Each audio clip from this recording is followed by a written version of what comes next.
السلام علیکم ورحمۃ اللہ تعالی وبرکاتہ۔ نحمده ونصلی ونسلم علی رسولہ الکریم، اما بعد فاعوذ باللہ من الشیطان الرجیم، بسم اللہ الرحمن الرحیم۔ ان اللہ وملائکتہ یصلون علی النبی یا ایہا الذین آمنوا صلوا علیہ وسلموا تسلیما۔ اللہم صلی علی سیدنا و مولانا محمد معدن الجود والکرم وآلہ الکرام وابنہ الکریم وبارک وسلم صلاۃ و سلاما علیک یا رسول اللہ صلی اللہ تعالی علیہ وسلم۔ اب یہاں سے ایلا کا بیان شروع ہو رہا ہے۔ ایلا کے بارے میں کچھ مختصر سی معلومات اس سے پہلے والے درس میں شامل کی گئی تھی۔ ایلا کے بارے میں آیت کریمہ اللہ تبارک و تعالی پارہ نمبر 2 سورہ بقرہ آیت نمبر 226 میں ارشاد فرماتا ہے، للذین یؤلون من نسائہم تربص 4 اشہر فإن فاؤوا فإن اللہ غفور رحیم۔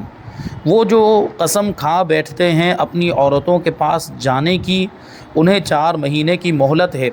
پس اگر اس مدت میں پھر آئے تو اللہ بخشنے والا مہربان ہے۔ اس آیت کریمہ کی تفسیر میں فرماتے ہیں کہ زمانہ جاہلیت میں لوگوں کا یہ معمول تھا، یعنی اسلام آنے سے پہلے، حضور پاک صلی اللہ علیہ وسلم کے اعلان نبوت فرمانے سے پہلے لوگوں کا یہ طریقہ تھا کہ اپنی عورتوں سے مال طلب کرتے تھے، مال مانگتے۔ اگر وہ دینے سے انکار کرتی تو 1 سال 2 سال 3 سال یا اس سے بھی زیادہ عرصہ ان کے پاس نہ جانے اور صحبت ترک کرنے کی قسم کھا لیتے اور انہیں پریشانی میں چھوڑ دیتے۔ نہ تو وہ بیوہ ہوتی کہ کہیں اپنا ٹھکانہ کر لیتی، اور نہ شوہر دار کے شوہر سے کچھ سکون حاصل کرتی، اور نہ ہی اس کو پھر وہ طلاق دیتا تھا، اس کو لٹکی ہوئی چھوڑ دیتا تھا۔ تو اسلام نے اس ظلم کو مٹایا اور ایسی قسم کھانے والوں کے لیے 4 مہینے کی مدت معین فرما دی کہ اگر عورت سے 4 مہینے یا اس سے زیادہ عرصے کے لیے یا غیر معین مدت کے لیے ترک صحبت کی قسم کھا لے، جس کو ایلا کہتے ہیں، تو اس کے لیے 4 ماہ انتظار کی مہلت ہے۔ اس عرصے میں خوب سوچ سمجھ لے کہ عورت کو چھوڑنا اس کے لیے بہتر ہے یا رکھنا۔ اگر رکھنا بہتر سمجھے اور اس مدت کے اندر رجوع کرے تو نکاح باقی رہے گا اور قسم کا کفارہ لازم ہوگا، اور اگر اس مدت میں رجوع نہ کیا اور قسم نہ توڑی تو عورت نکاح سے باہر ہو گئی اور اس پر طلاق بائن واقع ہو گئی۔ اور طلاق بائن کا مطلب اس سے پہلے بیان کیا جا چکا ہے کہ جس کے بعد بیوی فوراً نکاح سے نکل جاتی ہے، اور ایک طلاق یہ جو ایلا جو ہے وہ 1 طلاق بائن کے حکم میں ہے، اس لیے اس کے بعد اگر وہ نکاح کرنا چاہتے ہیں تو اپنی باہمی رضامندی سے وہ پھر سے نکاح کر سکتے ہیں۔ یہ حکم بھی عورتوں پر اسلام کے احسانات میں سے ایک احسان اور حقوق نسواں کی پاسداری کی علامت ہے۔ حقوق نسواں مطلب عورتوں کے حقوق۔ اسلام نے عورتوں کے حقوق کی اس طریقے سے تعلیم دی ہے کہ ان کے حقوق کا لحاظ کیا جائے، عورتوں پر ظلم و ستم نہ کیا جائے، بلکہ اسلام تو ظلم کو مٹانے کے لیے آیا۔ عورتوں پر جو ظلم ہوتا تھا اسلام نے اس کو ختم کیا۔ جیسے کہ ایک اور چیز تھی، اسلام کے آنے سے پہلے، اسلام کی آمد سے پہلے بچیوں کو زندہ درگور کر دیا جاتا۔ اگر بچی پیدا ہوتی تو اس کو باپ خود لے جا کر اپنے ہاتھوں سے قبر میں زندہ دفن کر دیا کرتا تھا، اور یہ اس لیے ہوتا تھا کہ وہ بچیوں کو پسند نہیں کرتے تھے، لڑکوں کو پسند کرتے تھے۔ جیسے کہ اس زمانے میں بھی یہ ہوتا ہے کہ لڑکا پیدا ہو تو خوشی کا اظہار کیا جاتا ہے، اور لڑکی پیدا ہو تو ناراض ہو جاتے ہیں، رنجیدہ ہو جاتے ہیں، غمگین ہو جاتے ہیں، چہرے کا جغرافیہ بگڑ جاتا ہے، اور بسا اوقات تو پھر اس عورت پر ظلم و ستم شروع ہو جاتا ہے۔ اس زمانے میں بھی ہوتا ہے، یعنی جو دیندار گھرانے کے لوگ ہیں وہاں ایسا نہیں ہوتا، جن کا دین سے تعلق ہے، جو دینی معلومات رکھتے ہیں وہ ایسا نہیں کرتے، لیکن جو جاہل لوگ ہیں، جو دین سے دور ہیں، وہاں ان کے گھروں میں ایسا دیکھنے کو ملتا ہے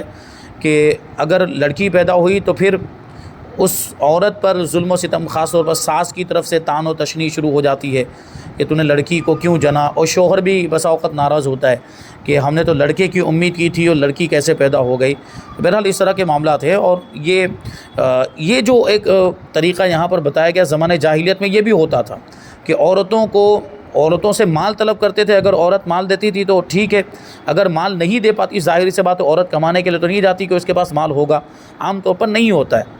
تو مال نہیں دیتی تو اس سے قربت بھی نہیں کرتے تھے، اس کو لٹکا ہوا چھوڑ دیتے، اسے طلاق بھی نہیں دیتے تھے، اور پھر یہ کہ یہ جب تک زندہ ہے شوہر وہاں تک وہ بیوہ بھی نہیں ہوتی تھی کہ بیوہ ہو جائے، شوہر مر جائے تو دوسرے سے نکاح کر لے، اس طرح اس کو پریشان کرتے تھے، تنگ کرتے تھے، تکلیف پہنچایا کرتے تھے۔ یہ ایک ظلم تھا، اسلام نے اس ظلم کو بھی مٹایا، اور اس کی مدت یعنی اگر کوئی قسم کھا لے اپنی بیوی کے قریب نہ جانے کی تو اس کی مدت 4 مہینے رکھی گئی ہے، یعنی 4 مہینے کے اندر اندر رجوع کر سکتا ہے، اگر رجوع کر لیا تو قسم کا کفارہ دینا پڑے گا، اور رجوع نہیں کیا ہے تو ایک طلاق بائن واقع ہو جائے گی، یعنی خود بخود 4 مہینے کے بعد ایک طلاق بائن واقع ہو جائے گی۔ مطلب کیا ہے کہ 4 مہینے تک ہی عورت کو جو کچھ بھی تکلیف اور پریشانی ہے وہ جھیلنی ہے، اس کے بعد وہ آزاد ہو جائے گی۔ طلاق بائن واقع ہو جانے کے بعد پھر عدت گزار کر وہ دوسرے سے اگر نکاح کرنا چاہے تو نکاح کر سکتی ہے، پہلے شوہر کے ساتھ اگر نکاح کرنا چاہے تب بھی وہ نیا نکاح کر سکتے ہیں، اور اگر 4 مہینے سے پہلے وہ قربت کر لیتا ہے تو اس کی وہ قسم ٹوٹ جائے گی جو قسم اس نے کھائی، اور ایسی صورت میں اس کو کفارہ دینا پڑے گا۔ قسم کا جو کفارہ ہے وہ ہے ایک غلام آزاد کرنا، یا فکفارتہ اطعام 10 مساکین، 10 مسکینوں کو کھانا کھلانا، صبح شام کا کھانا کھلانا، درمیانی انداز کا کھانا کھلانا، یعنی نہ بہت ہی اچھا بہت ہی اعلیٰ قسم کا، نہیں بہت ہی گھٹیا قسم کا ہو۔ تو غلام آزاد کرنا تو اس زمانے میں میسر نہیں ہو سکتا کیونکہ غلام اور باندی نہیں پائے جاتے ہیں، تو 10 مسکینوں کو کھانا کھلایا جا سکتا ہے، 10 مسکینوں کو دونوں ٹائم کا کھانا، اور مسکین سے مراد وہ ہے کہ جو شرعی اعتبار سے فقیر ہو، حقدار ہو، ایسے لوگوں کو تلاش کیا جائے اور ان کو کھانا کھلایا جائے جو واقعی حاجت مند ہوں، ضرورت مند ہوں، اور یہ بھی نہ کر سکتے ہوں تو پھر 3 دن کے روزے رکھنے ہیں، تو اس سے جو ہے کہ یہ قسم کا جو ہے کفارہ ادا ہو جائے گا۔ اس کی تعریف بیان کرتے ہیں کہ ایلا کا مطلب کیا ہوتا ہے، کہتے ہیں کہ ایلا کے معنی یہ ہے کہ شوہر نے یہ قسم کھائی کہ عورت سے قربت یعنی ہم بستری نہیں کرے گا، 4 مہینے قربت ہم بستری نہیں کرے گا۔ یہ 2 طرح کے الفاظ ہیں، ایک تو یہ کہ مطلقاً کہا، کوئی مدت اس کی نہیں بیان کی کہ کتنے دنوں تک ہم بستری نہیں کرے گا، کتنے دنوں تک قربت نہیں کرے گا، کچھ بیان نہیں کیا، ایسا کہا قسم کھائی کہ عورت سے قربت نہیں کرے گا، یا یہ کہا کہ 4 مہینے تک قربت نہیں کرے گا، تو یہ دونوں ایلا ہی ہے، یہ ایلا میں شمار ہوں گے۔ ایلا کی 2 قسمیں، ایک موقت یعنی 4 مہینے جس میں مدت بیان کر دی گئی ہو، اور دوسرا مؤبد یعنی 4 مہینے کی قید اس میں نہ ہو، مطلقاً بولا ہو، کوئی مدت بیان نہ کی ہو۔ ایلا کے لیے چند شرطیں ہیں کہ ان میں سے ایک بھی نہ پائی جائے تو ایلا نہ ہوگا۔ مثلا ایلا صرف منکوحہ یعنی جس عورت سے نکاح ہو چکا ہے اسی سے ہو سکتا ہے، جس عورت سے نکاح ہوا ہی نہیں ہے اس سے ایلا کرنے کا کوئی مطلب نہیں۔ جیسے اجنبیہ عورت ہے، کوئی مطلب راستے سے گزرنے والی عورت کو اگر مرد کہنے لگ جائے کہ میں تجھ سے 4 مہینے تک قربت نہیں کروں گا تو اس کا کیا مطلب؟ اس کا کوئی مطلب نہیں، کیونکہ وہ اس کی بیوی ہی نہیں ہے، وہاں قربت کرنے نہ کرنے کا کوئی سوال ہی پیدا نہیں ہوتا ہے۔ تو سب سے پہلے وہ بیوی ہونی چاہیے، اس کے نکاح میں ہونی چاہیے، یا اس عورت سے جسے طلاق رجعی دی گئی ہو اس سے بھی الا ہو سکتا ہے، کیونکہ طلاق رجعی میں من وجہ نکاح باقی رہتا ہے، اور طلاق رجعی کا مطلب کیا ہوتا ہے اس سے پہلے بیان کیا گیا۔ تو طلاق رجعی کی عدت میں تھی عورت اور اس سے ایلا کر لیا، یعنی اس کے سامنے ان الفاظ میں قسم کھائی جو ایلا کے الفاظ ہیں، اور دوسری شرط یہ ہے کہ شوہر طلاق دینے کا اہل ہو، طلاق دے سکتا ہو، اس کو طلاق دینے کا اختیار ہو، یعنی وہ طلاق دے سکتا ہو، یعنی مجنون اور نابالغ کا ایلا صحیح نہیں، کیونکہ مجنون طلاق نہیں دے سکتا اور نابالغ بھی طلاق نہیں دے سکتا، تو مجنون اور نابالغ اگر ایلا کرے گا تو اس کا ایلا بھی درست نہیں ہوگا۔ نمبر 3، 4 مہینے سے کم کی مدت نہ ہو اور زیادہ کی کوئی حد نہیں، یعنی 4 مہینے سے کم کی مدت کہ 2 مہینے تک قربت نہیں کروں گا، 1 مہینہ تک قربت نہیں کروں گا، تو یہ ایلا نہیں ہے۔ 4 مہینے کی مدت ہی اس کے لیے متعین ہے، 4 مہینے کی مدت ذکر کرے اور زیادہ سے زیادہ کچھ بھی بول سکتا ہے وہ، یا کچھ نہ بھی کہے تو وہ 4 مہینے سے زیادہ مانا جائے گا، اور 4 مہینے ہونے پر خود بخود اگر اس نے 4 مہینے سے زیادہ کی بھی مدت ذکر کی ہے، 6 مہینے کی مدت ذکر کی یا 1 سال کی مدت ذکر کی، پھر بھی خود بخود 4 مہینے جب گزریں گے تو طلاق بائن واقع ہو جائے گی، اور 4 مہینے کے اندر اگر اس نے قربت کر لی ہے تو کفارہ واجب ہو جائے گا۔ کہتے ہیں کہ اگر بیوی سے 4 مہینے کے اندر جمع کیا تو قسم ٹوٹ گئی اور کفارہ لازم ہو گیا، اور قربت نہ کی یہاں تک کہ 4 مہینے گزر گئے تو طلاق ہو گئی، یعنی طلاق بائن ہو گئی۔ تو یہاں پر ایلا کا بیان مکمل ہوا۔ اب ہے خلا کا بیان۔ خلا یہ عورت کی جانب سے ہوتا ہے، طلاق شوہر کی جانب سے ہوتی ہے، حالانکہ خلا کے اندر بھی طلاق دیتا تو شوہر ہی ہے، لیکن عورت مطالبہ کرتی ہے طلاق کا کہ مجھے طلاق دے دو، مطلب اس کے لیے وہ طلاق کا لفظ استعمال نہیں کرتی، عورت کہتی ہے کہ مجھے خلا دے دو، اور خلا کا مطلب یہ ہوتا ہے کہ مال کے بدلے میں طلاق دینا عورت کے مطالبے پر، یعنی عورت وہ ویسے طلاق نہیں دے رہا تھا شوہر، اور عورت اس شوہر سے تنگ آ گئی تھی، اس سے جدا ہونا چاہتی تھی، اس سے چھٹکارا پانا چاہتی تھی، اس نے پہلے طلاق کا مطالبہ کیا ہوگا، لیکن ایسے طلاق نہیں دے رہا تھا تو اس نے مال کے بدلے میں طلاق حاصل کی کہ چلو 10,000 روپے لے لو اور اس کے بدلے میں طلاق دے دو، تو اس کو خلا کہا جائے گا، خلا دے دو۔ تو خلا کے الفاظ اس میں بولے جاتے ہیں، استعمال کیے جاتے ہیں، اس لیے اس کو خلا کہتے ہیں۔ قرآن پاک میں خلا کا ذکر ہے کہ اللہ تعالیٰ ارشاد فرماتا ہے پارہ نمبر 2 سورہ بقرہ کی آیت نمبر 229 میں، وَلَا يَحِلُّ لَكُمْ أَن تَأْخُذُوا مِمَّا آتَيْتُمُوهُنَّ شَيْئًا إِلَّا أَن يَخَافَا أَلَّا يُقِيمَا حُدُودَ اللَّهِ فَإِنْ خِفْتُمْ أَلَّا يُقِيمَا حُدُودَ اللَّهِ فَلَا جُنَاحَ عَلَيْهِمَا فِيمَا افْتَدَتْ بِهِ تِلْكَ حُدُودُ اللَّهِ فَلَا تَعْتَدُوهَا وَمَن يَتَعَدَّ حُدُودَ اللَّهِ فَأُولَٰئِكَ هُمُ الظَّالِمُونَ۔ اور تمہیں روا نہیں، یعنی تمہارے لیے حلال نہیں کہ جو کچھ عورتوں کو دیا ہے اس میں سے کچھ واپس لو، مگر جب دونوں کو اندیشہ ہو کہ اللہ کی حدیں قائم نہ کریں گے، پھر اگر تمہیں خوف ہو کہ وہ دونوں ٹھیک انہی حدوں پر نہ رہیں گے تو ان پر کچھ گناہ نہیں اس میں جو بدلہ دے کر عورت چھٹی لے لے، یہ اللہ کی حدیں ہیں، ان سے آگے نہ بڑھو، اور جو اللہ کی حدوں سے آگے بڑھے تو وہی لوگ ظالم ہیں۔ تفسیر صراط الجنان میں ہے کہ یہاں بوقت طلاق عورت سے مال لینے کا مسئلہ بیان کیا جا رہا ہے۔ اس کی 2 صورتیں ہیں، پہلی یہ کہ شوہر اپنا دیا ہوا مہر واپس لے لے اور یہ بطور خلا نہ ہو، یہ صورت سراسر ناجائز و حرام ہے، یعنی خلا کے طور پر اگر مہر واپس لے رہا ہے تو یہ تو جائز ہو جائے گا، لیکن خلا کے طور پر نہیں، بس ایسے ہی وہ مہر واپس لے رہا ہے، یا اس نے مہر ادا نہیں کیا تھا، مہر اس کے پاس ہی موجود تھا اور اس کو دینے سے انکار کر رہا ہے بیوی کو، اور ایسے ہی طلاق دے رہا ہے، اس کے بدلے میں طلاق دے رہا ہے، یہ خلا کے طور پر نہیں کیا تو یہ ناجائز و گناہ ہے۔ یعنی مطلب یہ ہوا کہ اگر خلا کے طور پر مہر لے لیا اس نے، خلا کے بدل کے طور پر کہ مجھے یہ جو میں نے مہر دیا ہوا ہے یہ مہر تم مجھے واپس دے دو، اس کے بدلے میں تمہیں خلا دے دیتا ہوں، تو یہ جائز و درست ہے،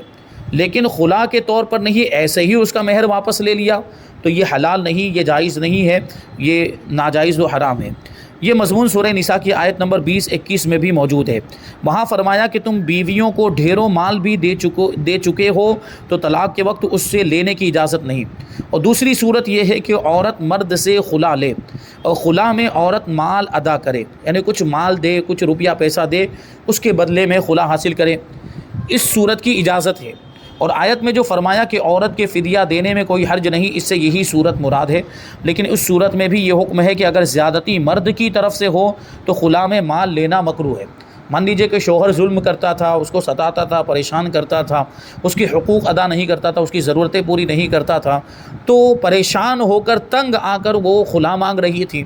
تو ایسی صورت میں اب مال لینا اس کے بدلے میں، خلا کے بدلے میں مال لینا شوہر کے لیے مکروہ ہوگا، کیونکہ کوتاہی اس کی جانب سے پائی گئی، زیادتی اس کی جانب سے پائی گئی۔ ہاں کبھی ایسا ہو سکتا ہے کہ زیادتی عورت کی جانب سے ہو، بیوی کی جانب سے ہو، مثلا وہ شوہر کی نافرمانی کیا کرتی تھی، شوہر کا کہا نہیں مانتی تھی، یا شریعت کی مخالفت کرتی تھی، شریعت میں شوہر جو حکم دیتا تھا شریعت کے احکام پہ عمل کرنے کا وہ نہیں کرتی تھی،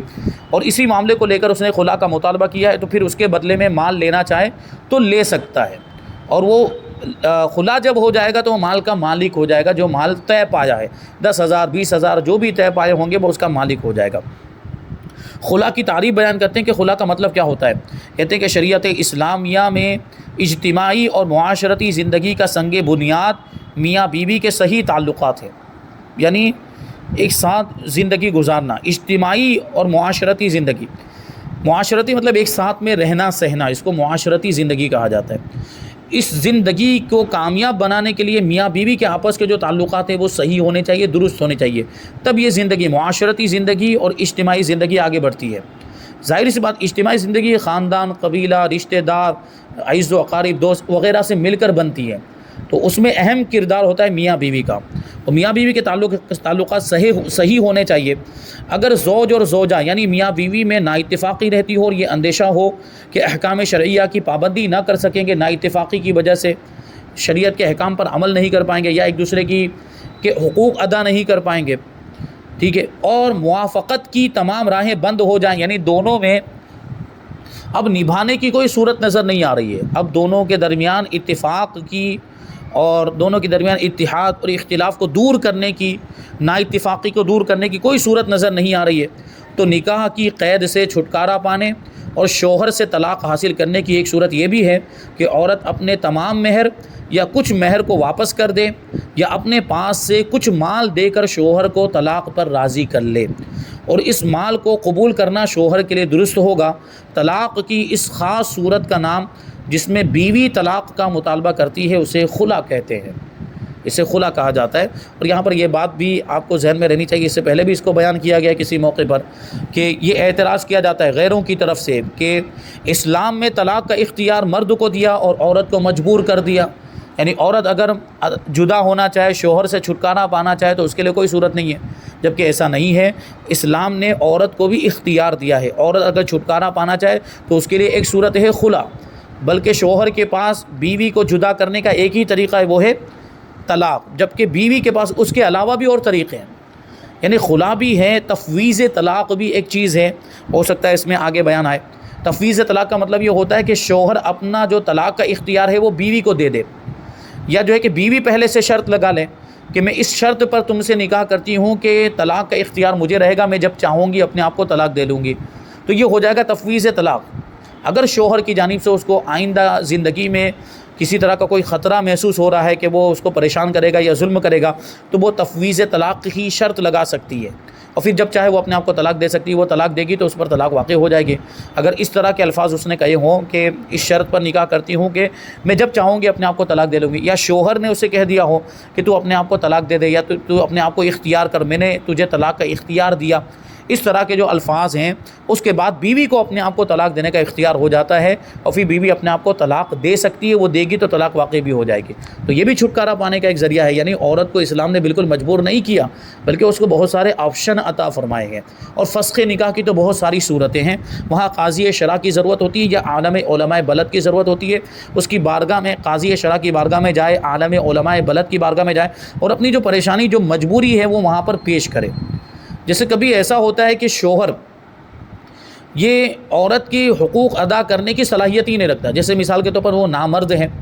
تو وہ جو جسمانی حقوق ہے وہ ادا ہی نہیں کر پائے گا، تو ایسی صورت میں ظاہر سی بات ہے اس عورت کی زندگی اس کے ساتھ بڑی مشکل ہوگی اور بڑی دشواریوں کا سامنا ہوگا، تو یہاں پر چھٹکارا پانے کی وہ کوشش کرے گی، اور اس کا یہ حق بھی ہے کہ وہ اس سے جدا ہو جائے۔ تو اگر وہ طلاق نہ دیتا ہو، پہلے تو اس سے طلاق کا مطالبہ کیا جائے گا کہ بھائی طلاق دے دے۔ اگر وہ طلاق نہ دیتا ہو تو قاضی شرع کے پاس جائے، قاضی شرع اس کی پوری تحقیق کرے اور اس کو بھی بلائے، شوہر کو بھی اس کو طلاق پر آمادہ کرے، اور قاضی شرع کے کہنے پر بھی اگر طلاق نہ دیتا ہو تو پھر قاضی شرع کو دونوں میں جدائی کرنے کا اختیار ہوگا،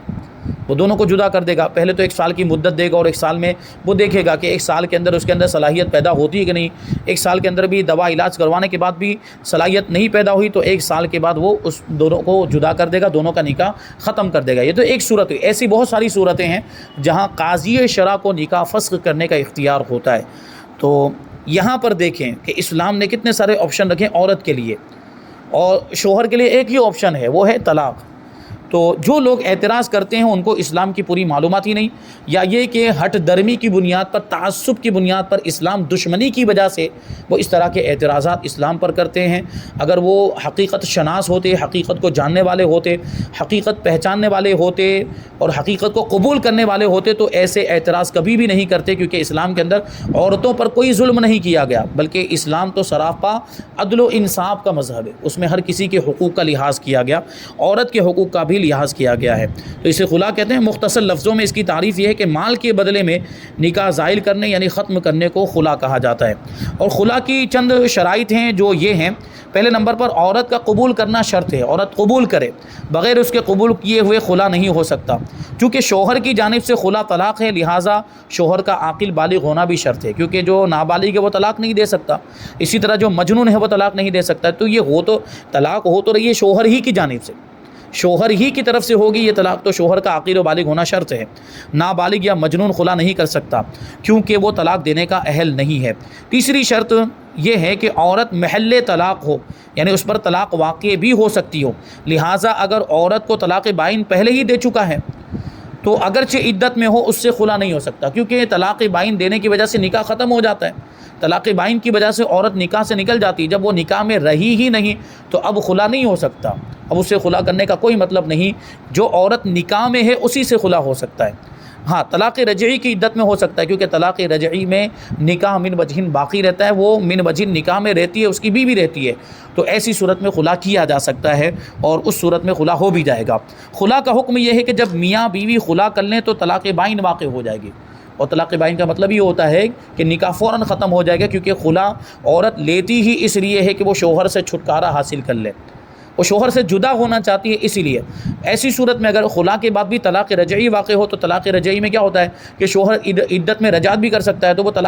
اگر طلاق رجعی ہوتی تو وہ عدت کر لیتا، تو وہ رجعت کر لیتا، عدت کے اندر ہی رجعت کر لیتا، تو پھر وہ جو اس کا مقصد تھا، بیوی کا جو مقصد تھا، عورت کا جو مقصد تھا، وہ مقصد پورا ہی نہیں ہو پاتا، کیونکہ وہ تو چھٹکارا حاصل کرنا چاہ رہی تھی اور اس کو چھٹکارا تو ملا ہی نہیں، اس نے رجعت کر لی تو پھر سے اس کے نکاح میں چلی گئی، پھر سے اس کی بیوی ہو گئی، تو پھر سے اس کی قید میں آ گئی۔ اس لیے اس سے جو طلاق واقع ہوگی، خلا سے جو طلاق واقع ہوگی، وہ کون سی ہوگی؟ طلاق بائن ہوگی۔ وہی کہا کہ اس سے طلاق بائن واقع ہوگی، دونوں کا نکاح ٹوٹ جائے گا، اور جو مال مقرر ٹھہرا ہے، جو مال مقرر کیا گیا ہے، وہ مال عورت پر لازم ہو جائے گا۔ 10,000 20,000 50,000 1 لاکھ 2 لاکھ جتنے بھی طے پائے ہوں، پھر وہ عورت کو دینے پڑیں گے شوہر کو، وہ اس پر لازم ہو جائیں گے۔ یہاں پر یہ خلا کا بیان مکمل ہوا۔ اس کے بعد ہے زہار کا بیان اور لعان کا بیان۔ انشاءاللہ تبارک و تعالیٰ یہ دونوں بیان ہم آئندہ درس میں شامل کریں گے۔ اللہ تبارک و تعالیٰ کی بارگاہ میں دعا ہے کہ جو کچھ بھی بیان ہوا اس پر ہم سب کو عمل کرنے کی توفیق عطا فرمائے۔ وما علینا الا البلاغ۔ السلام علیکم۔